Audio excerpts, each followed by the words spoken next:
Chairman, Ranking Member Beatty, thank you very much. And also thank you to all the panelists. We really appreciate your help, and all the information you share with us helps us make hopefully better decisions.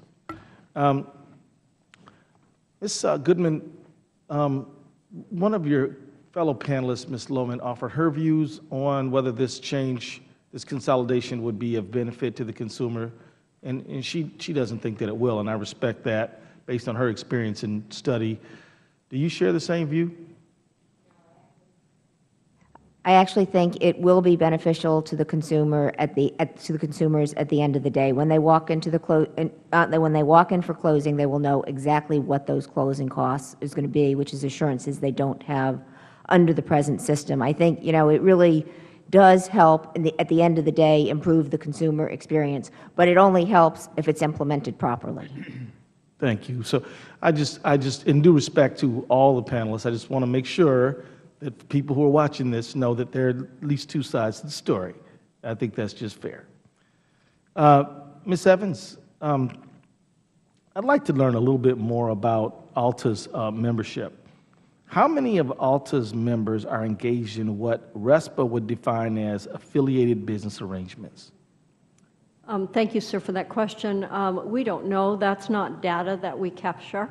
We capture the identity of those members that provide title and settlement services. Okay. Let me ask you, just follow up. In order to neutralize advocacy efforts for a trade organization, I have to imagine that the number of impacted members who identify as affiliated business arrangements must be a significant number. Is that right? Without asking a numerical specificity, it's a good number. Would you?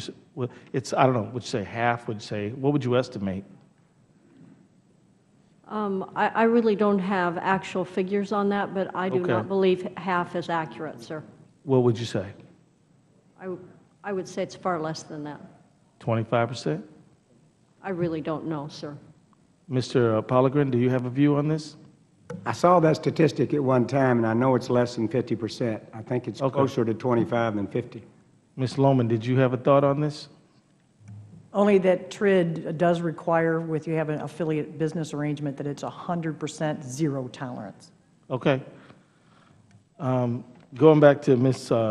Evans, I noticed in your testimony you note the majority of our members are small businesses with the average title agency earning $156,000 in gross annual revenue and employing 3 or few people.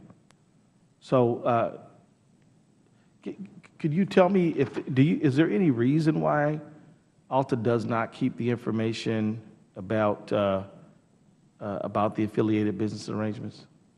It's not a matter of whether you're an affiliated business or not to qualify for membership with the ALTA. Okay. We represent the title insurance industry.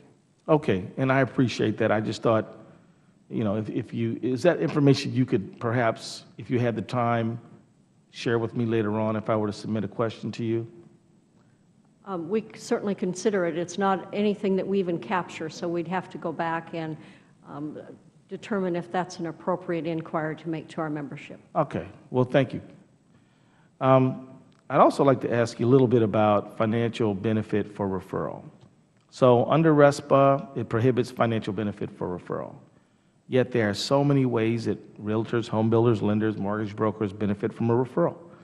A way that's currently legal, a shared ownership interest, and ways that are currently illegal but practice, lower desk rents or bonuses for realtors, special event tickets, things like that.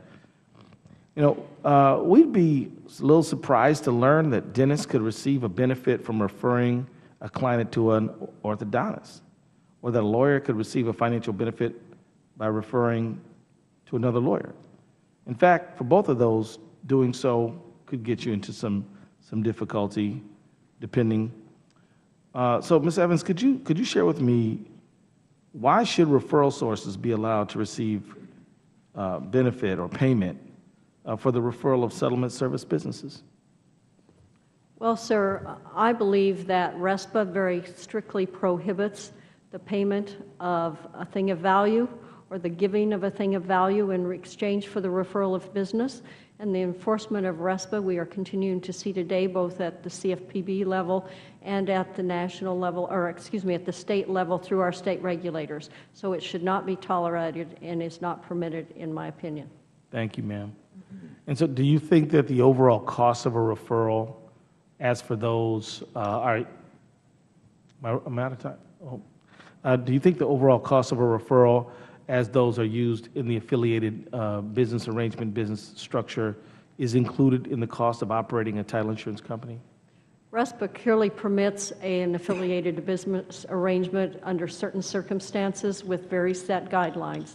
And so there is no reason why it should be disallowed. It must comply with the standards set under the law. I've gone over my time. Thank you very much, Ms. Evans.